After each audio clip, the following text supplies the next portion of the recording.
Very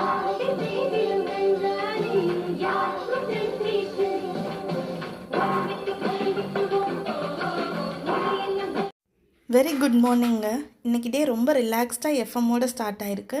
ஏன்னா நான் இன்றைக்கி ஆஃபீஸ்க்கு லீவ் போட்டுட்டேன். ஆஃபீஸ்க்கு லீவ் போட்டால் குழந்தைங்க மாதிரியே நம்மளுக்கும் ஒரு ஜாலியாக தான் இருக்குது. பட் ஆஃபீஸ் போகும்போது கூட என் ஒர்க்கெல்லாம் 9 மணிக்கெலாம் முடிச்சிருவேன். பட் இன்றைக்கி ரொம்ப 10:30 வரைக்கும் கிச்சன் க்ளீன் பண்ணி முடிக்கவே டைம் ஆகிடுச்சு. இன்னும் வீடு க்ளீன் பண்ணவே இல்லைங்க.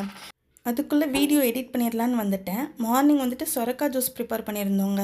சொரக்காவை காய்கறியாக எடுத்துக்கிறதும் ரொம்ப நல்லது தான். காலையில் ஏதாவது குடித்தா நல்லாயிருக்குமே அப்படின்னு தோணும்.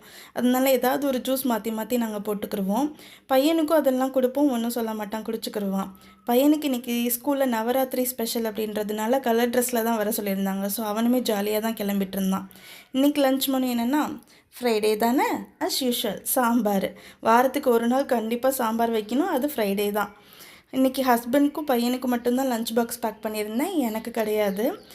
இன்றைக்கி லீவில் இருந்ததுனால 2 காய் பண்ணியிருந்தோம். பாவக்காய் ஃப்ரையும் தண்டைங்கீரை பொரியலும். அவங்க ஒரே பாக்ஸ்லேயே வச்சு எடுத்துகிட்டு போயிடலாம் அப்படின்னு சொல்லிட்டு, அந்த 4 அடுக்குன்னா அப்படியே எடுத்துகிட்டு போயிடுவாங்க. அதனால அதிலே வச்சுட்டாங்க உள்ளேயே. நாளைக்கு இன்னொரு லஞ்ச் மெனுவோடு சந்திக்கலாங்க. பாய்.